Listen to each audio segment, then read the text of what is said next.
नमस्कार, DD news में आप सभी दर्शकों का बहुत बहुत स्वागत है। मैं हूं असीम मिश्रा और शुरुआत करना चाहेंगे सबसे पहले हेडलाइंस के साथ। प्रधानमंत्री नरेंद्र मोदी का आज पश्चिम बंगाल और झारखंड में चुनाव प्रचार। पश्चिम बंगाल के वर्धमान, कृष्णानगर और बोलपुर में की जनसभा। राहुल गांधी पर किया कटाक्ष, कहा राहुल गांधी को अमेठी से भागकर रायबरेली सीट चुननी पड़ी। मैं कहता हूं डरो मत, भागो मत।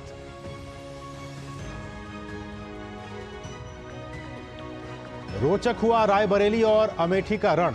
रायबरेली सीट से राहुल गांधी ने भरा नामांकन।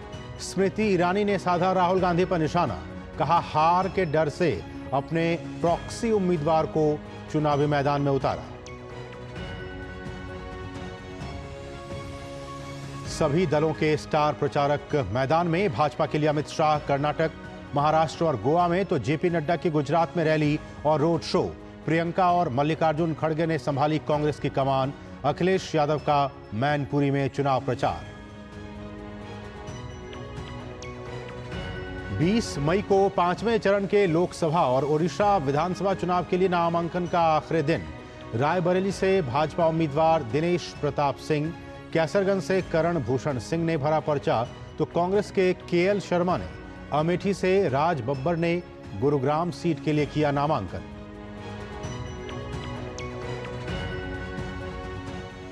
शराब नीति घोटाले में आरोपी अरविंद केजरीवाल की गिरफ्तारी की टाइमिंग पर आज सुप्रीम कोर्ट में सुनवाई।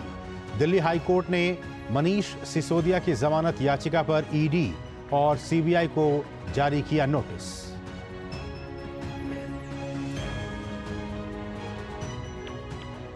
भीषण गर्मी से बेहाल हुए देश के दक्षिण पूर्वी राज्य। केरल में भीषण गर्मी के कारण 6 मई तक सभी स्कूल कॉलेज बंद।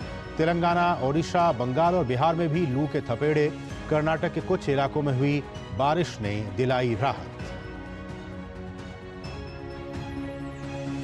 और वानखेड़े स्टेडियम में आज मुंबई इंडियंस का सामना कोलकाता नाइट राइडर्स के साथ। केकेआर की जीत के साथ प्लेऑफ के करीब पहुंचने की होगी कोशिश।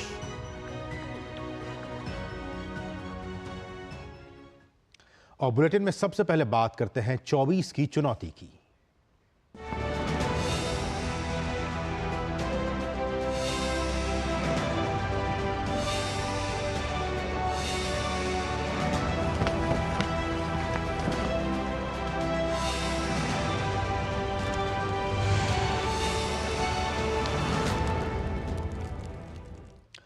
प्रधानमंत्री नरेंद्र मोदी ने पश्चिम बंगाल के बोलपुर में एक विशाल जनसभा की।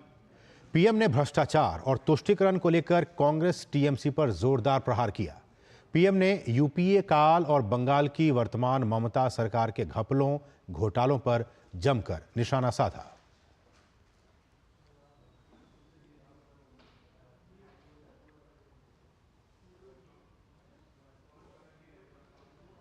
जब देश को टेलीकॉम नेटवर्क बढ़ाना था, इन लोगों ने 2G घोटाला कर दिया। जब देश को अपनी सेनाएं मजबूत करनी थी, इन लोगों ने पनडुब्बी, सबमरीन घोटाला, हेलीकॉप्टर घोटाला कर दिया। जब देश को स्पोर्ट्स की दुनिया में छा जाना था, इन लोगों ने कॉमनवेल्थ घोटाला कर दिया। यहां टीएमसी भी यही कर रही है। टीएमसी के नेताओं ने यहां हर तरह के घोटाले करने का रिकॉर्ड बना दिया है। और प्रधानमंत्री नरेंद्र मोदी ने पश्चिम बंगाल के कृष्णानगर में एक भाजपा की विशाल जनसभा को संबोधित किया। पीएम ने तुष्टीकरण और भ्रष्टाचार को लेकर टीएमसी, कांग्रेस और इंडी गठबंधन पर जमकर निशाना साधा। 15 सीट लेकर टीएमसी सरकार बना सकती है क्या? जोर से बताइए, बना सकती है क्या? कांग्रेस भी पूरे देश में कितना ही जोर लगा दे, इस बार आधी सेंचुरी करना मुश्किल है। 50 सीट पाने के लिए भी वो बहुत मुश्किल में है। अब मुझे बताइए, 50 सीट भी नहीं मिल रही है तो क्या वो सरकार बना सकते हैं क्या? ये वाम मोर्चा कभी यहां पर उसका सूरज ढलता नहीं था, आज कहीं लाल झंडा नजर नहीं आ रहा है, वो तो पस्त पड़ा हुआ है। क्या वो भी सरकार बना सकता है क्या? इस चुनाव में साफ साफ है, अगर कोई सरकार बना सकता है तो वो सिर्फ और सिर्फ बीजेपी एनडीए की सरकार ही बनेगी। पीएम मोदी ने पश्चिम बंगाल के वर्धमान दुर्गापुर में एक विशाल जनसभा को संबोधित किया। पीएम ने कांग्रेस नेता राहुल गांधी के रायबरेली से चुनाव लड़ने पर जोरदार कटाक्ष किया। पीएम ने कहा कि आज मैं उनसे कहना चाहता हूं कि डरो मत, भागो मत।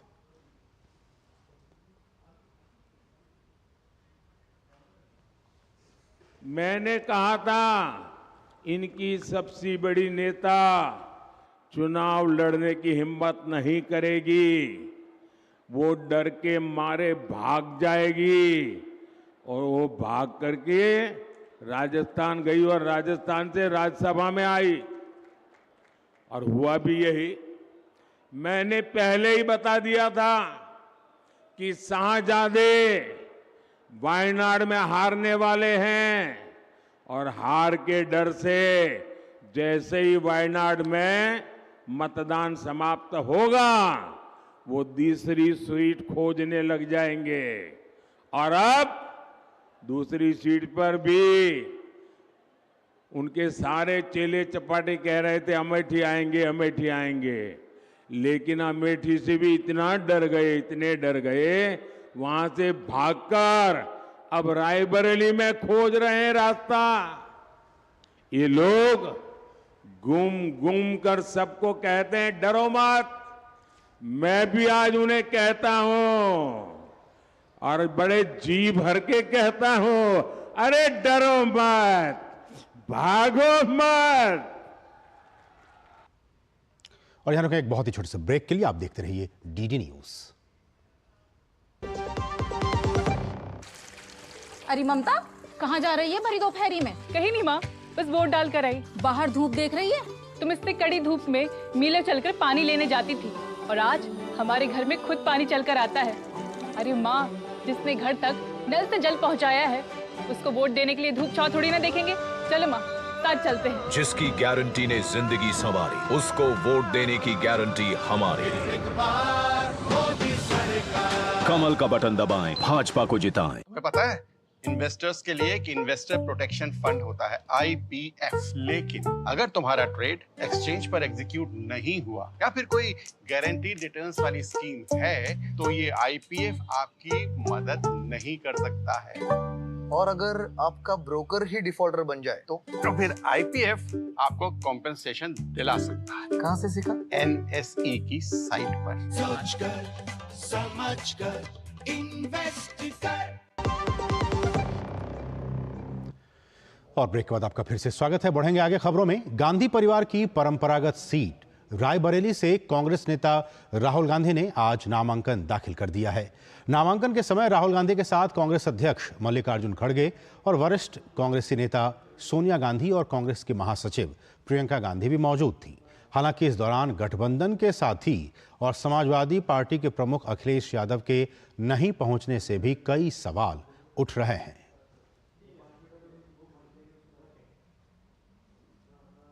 और उत्तर प्रदेश की रायबरेली लोकसभा सीट से आज कांग्रेस नेता राहुल गांधी द्वारा नामांकन पत्र दाखिल करने पर केंद्रीय गृह मंत्री और वरिष्ठ भाजपा नेता अमित शाह ने तंज कसते हुए कहा कि सोनिया गांधी राहुल गांधी को 20 बार लॉन्च कर चुकी हैं, लेकिन उनकी लॉन्चिंग कभी भी कामयाब नहीं हो पाई और आज उन्होंने 21वीं बार राहुल गांधी को रायबरेली से लॉन्च किया है, लेकिन इसमें भी राहुल गांधी सफल नहीं होने वाले हैं और प्रचंड मतों से हारने जा रहे हैं।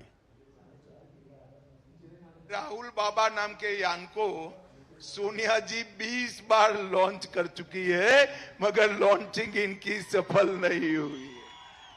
और आज 21वीं बार फिर से अमेठी से भागकर रायबरेली में पर्चा डाला। अरे राहुल बाबा, मैं यहां से रायबरेली का परिणाम बता देता हूं। भारतीय जनता पार्टी के प्रत्याशी दिनेश प्रताप सिंह के सामने आप रायबरेली से प्रचंड बहुमत से हारने जा रहे हैं।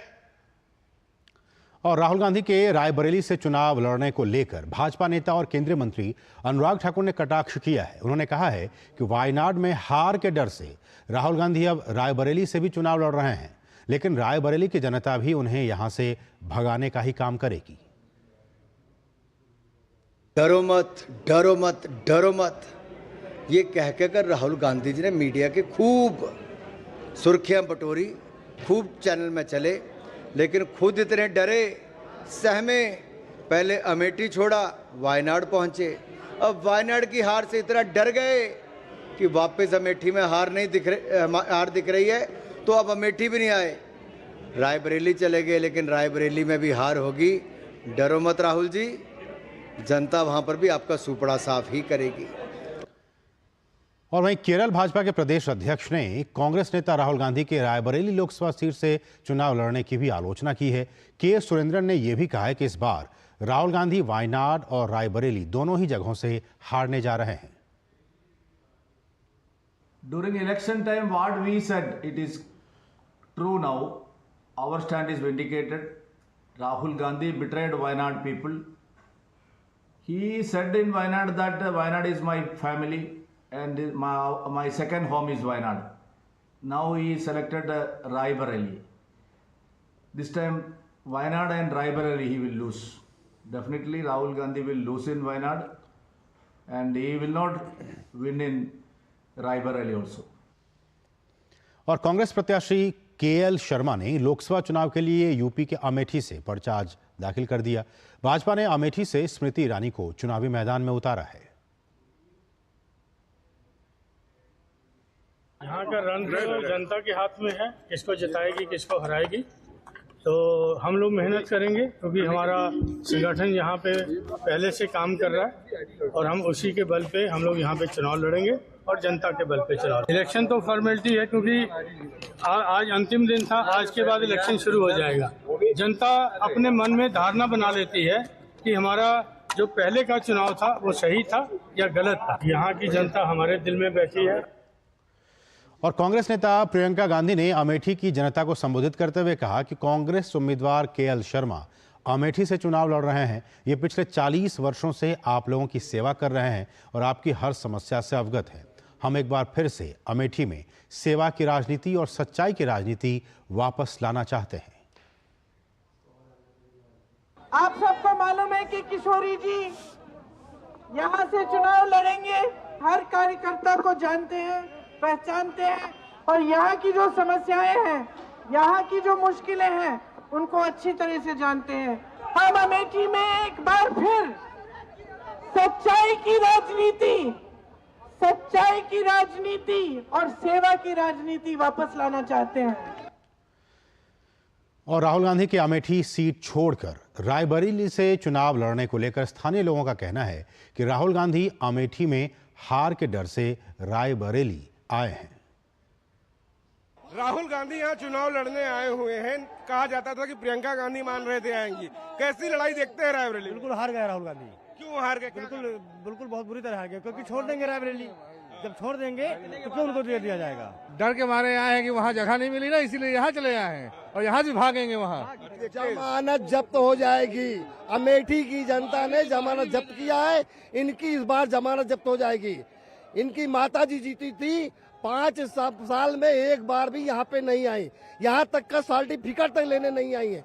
इनकी जमानत कोई बचा नहीं पाएगा। देश को इन्होंने लूटा है, देश के बंटवारा करने में इन्हीं का हाथ है। अब रायबरेली कोई चरागाह नहीं है कि बाहर से आए और चरे और चढ़ के चले गए। ये तो रायबरेली चारागाह बना रखे हैं। कोरोना आया, 10 मजदूर मारे गए, कभी ये देखने तो आए नहीं, लोगों से इनका अटैचमेंट तो है नहीं।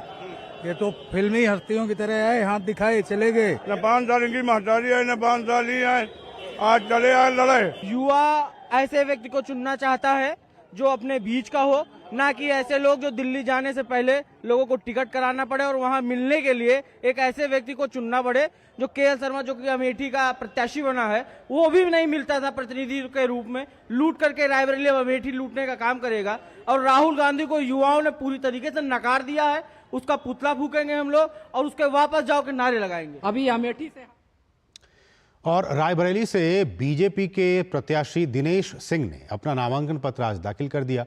नामांकन के पहले उन्होंने रोड शो किया, जिसमें बड़ी संख्या में पार्टी कार्यकर्ता और पदाधिकारी शामिल हुए।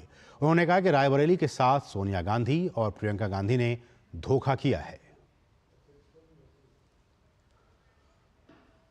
रायबरेली के साथ सोनिया गांधी ने धोखा किया, प्रियंका गांधी ने धोखा किया और जिनको अमेठी से प्रत्याशी बनाया उन्होंने धोखा दिया। रायबरेली की जनता ने सोनिया गांधी को सांसद चुना, सोनिया गांधी ने अपना प्रभारी बना करके पावर डेलीगेट कर दिया प्रियंका गांधी के हाथों में, प्रियंका गांधी ने अपने पावर डेलीगेट कर दिए किशोरी लाल शर्मा के हाथों में। 10 सालों में न सोनिया गांधी रायबरेली वासियों को मिली, न प्रियंका गांधी मिली और न ही किशोरी लाल शर्मा मिले। रायबरेली के लोग बड़ी बेसब्री से इन नकली गांधियों का इंतजार कर रहे थे, ये आ गए हैं। अब रायबरेली इनको अच्छे से सबक सिखाएगी। और यहां रुके एक और छोटे से ब्रेक के लिए, आप देखते रहिए डीडी न्यूज। आज हमारे देश की तरफ आंख उठाकर देखने का कोई साहस नहीं करता। पहले हम अपने देश में डरकर चलते थे, अब हमारे दुश्मन उनके देश में भी सेफ नहीं है। 10 सालों से देश सुरक्षित है, देश की सुरक्षा के साथ कोई कॉम्प्रोमाइज नहीं। ये है मोदी की गारंटी और मोदी जी को वोटिंग, ये है हमारी भी गारंटी। कमल का बटन दबाएं, भाजपा को जिताएं। और ब्रेक के बाद आपका फिर से स्वागत है। आबकारी नीति मामले में दिल्ली के मुख्यमंत्री अरविंद केजरीवाल की याचिका पर सुप्रीम कोर्ट में आज सुनवाई हुई। अरविंद केजरीवाल ने इस मामले में अपनी गिरफ्तारी को चुनौती दी है।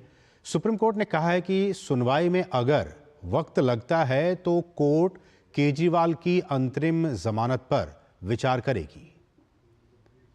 तो अगर इस पूरी सुनवाई में वक्त लगता है, सुप्रीम कोर्ट ने कहा है, तो अरविंद केजरीवाल की जो अंतरिम जमानत है उस पर सुप्रीम कोर्ट विचार कर सकती है, ये सुप्रीम कोर्ट का कहना है। हमारे सहयोगी विकास सारथी लगातार बने हुए हैं। विकास, क्या कुछ इसके मायने निकाले जाएं? अगर सुप्रीम कोर्ट ने कहा है कि वक्त लगता है तो अंतरिम जमानत पर भी विचार कर सकते हैं और तमाम पक्षों को जो दलीलें क्या हो सकती हैं उसके लिए टाइम दिया है।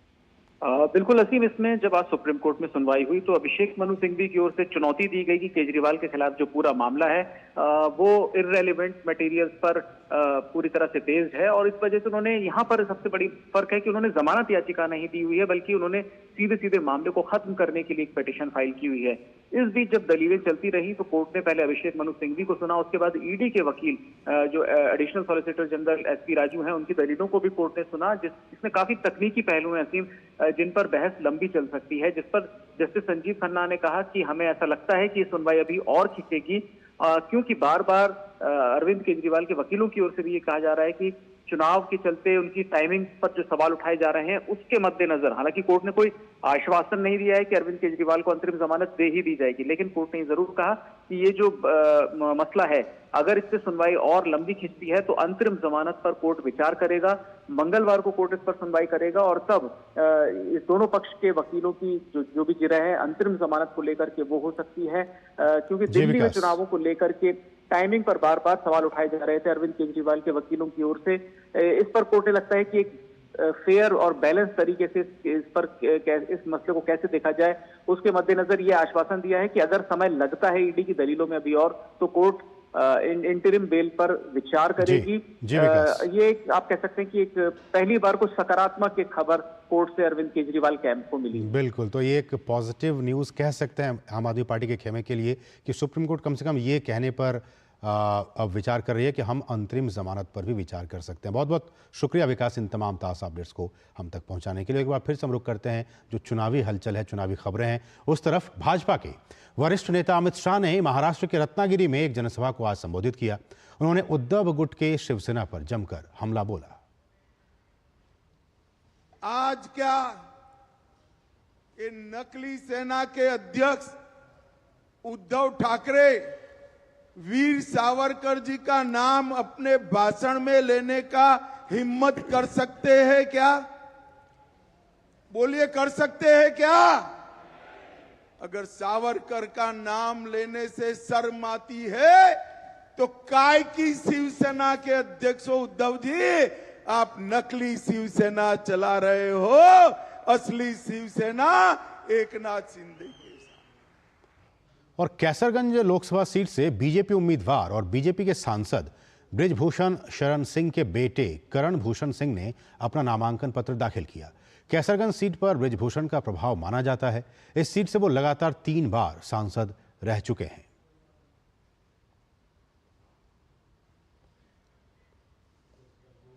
और वहीं हरियाणा की गुरुग्राम लोकसभा सीट से कांग्रेस प्रत्याशी राज बब्बर ने आज लघु सचिवालय में अपना नामांकन पत्र दाखिल किया। इस मौके पर पूर्व मुख्यमंत्री भूपेंद्र सिंह हुड्डा भी उनके साथ पहुंचे। नामांकन से पहले राज बब्बर ने गुरुग्राम में शक्ति प्रदर्शन कर एक जनसभा को भी संबोधित किया। और आगामी 25 मई को दिल्ली में लोकसभा के चुनाव होने वाले हैं।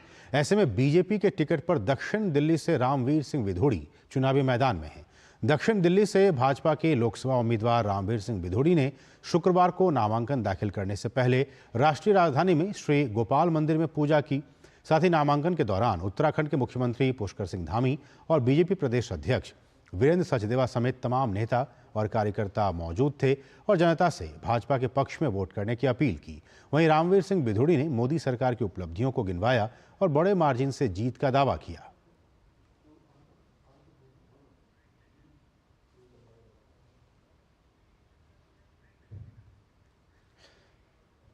और यहां रुकें एक और बहुत ही छोटे से ब्रेक के लिए। आप देखते रहिए डीडी न्यूज।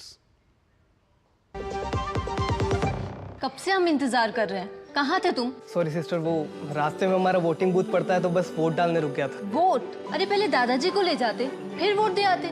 बेटा, जिनकी वजह से मेरा मुफ्त में इलाज हुआ, पहले उसे तो वोट देना चाहिए ना। हाँ दादा। वापसी पे वोटिंग बूथ पे रुककर फिर घर चलेंगे। ठीक है दादा। आराम से।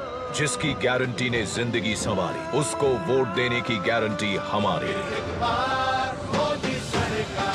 कमल का बटन दबाएं, भाजपा को जिताएं।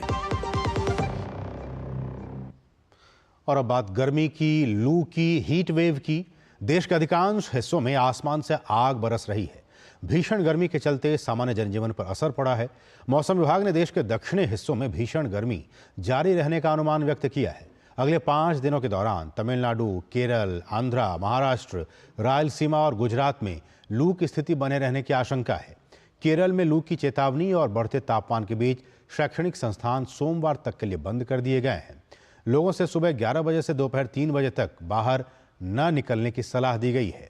इसके साथ ही मौसम विभाग ने उत्तर और मध्य भारत में भी रविवार तक लू की स्थिति बनी रहने की बात कही है।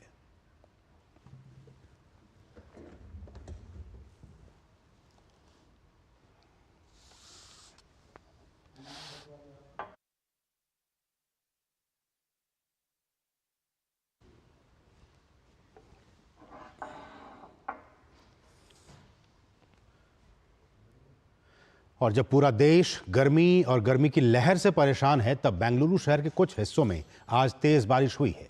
मौसम में बदलाव के कारण लोगों को गर्मी से राहत मिली।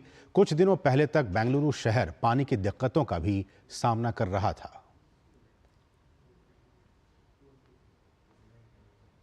तो इस खबर के साथ इस बुलेटिन में बस इतना ही। मुझे और हमारी पूरी टीम को दीजिए अनुमति। नमस्कार।